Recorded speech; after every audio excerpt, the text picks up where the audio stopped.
Bwana, kuna tofauti kubwa sana kati ya matajiri na maskini. Sasa moja kati ya kitu ambacho huwa kinatofautisha matajiri na maskini bwana, vipo kwenye moja kati ya kitu ambacho pia kinahusika sana ni tabia.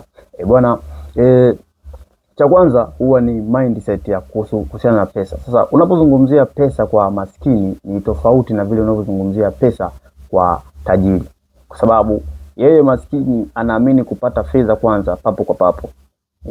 Lakini tajiri anaamini kupata fedha muda mrefu. Kwa hiyo ni mindset manake ya kitajiri na maskini ni tofauti kabisa. Kwa hiyo maskini yeye anauliza kama kuna kitu kinauzwa, ataangalia maana kile kitu gharama zake na nini, lakini tajiri ataangalia hata kama ikiwa ni gharama gani, lakini kile kitu kina maslahi gani kwenye fedha, kina faida gani.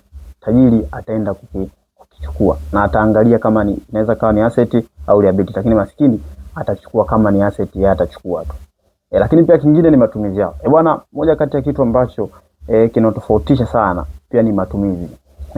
Bwana, matajiri huwa wanaishi maisha yani wao wanaishi maisha wanaonekana kama ni maskini, lakini maskini wanaishi maisha kuonekana kwamba wao ni matajiri. Kwa ni vitu ambavyo huwa vinapelekea asilimia kubwa sana inatofautisha sana kati ya matajiri na maskini. Lakini pia njia nyingine namna wanavyowekeza. Sasa matajiri wao wanawekeza kwenye vitu ambavyo huwa vina asset ambavyo vinazalisha kipato, lakini maskini huwa wanawekeza kwenye liabilities, wanachukua vitu ambavyo wenyewe wanafikiri kwamba ni asset, lakini kumbe ni matumizi. Kwa hiyo ni vitu ambavyo pia huwa vinatofautisha mara nyingi sana kati ya matajiri na maskini. Lakini pia njia nyingine namna wanavyotumia muda.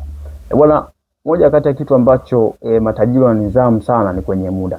Kwa hiyo katika muda sasa, hapa tunazungumzia kwamba kuna muda ambao matajiri wao wanajaribu kukaa na kutafakari ama kushiriki katika sehemu mbalimbali kuweza kujifunza na kuendeleza mambo yao, lakini maskini wao wanatumia muda huo kwa ajili ya kwenda kuenjoy na nini.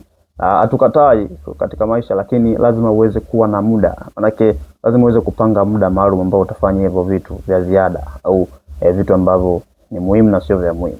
Lakini pia njia nyingine ni udhibiti wa kuchukua riski. Tunasema kuchukua hatari. Moja kati ya kitu ambacho maskini ni ngumu sana kutoboa katika maisha ni kuogopa kuchukua hatari. Sasa lakini matajiri huwa wanajifunza namna ya kuchukua hatari, kwa sababu hawachukui tu hatari bali wanajifunza ni hatari ipi ambayo inakuwa ni riski yake inakuwa ni ndogo au inakuwa ni ya kawaida. Kwa hiyo ni vitu ambavyo pia maskini huwa wanaogopa, lakini matajiri wanafanya hivyo. Lakini pia kingine ni nidhamu ya maisha. Bwana, mmoja kati ya watu ambao wana nidhamu ni matajiri, kutofautisha na maskini.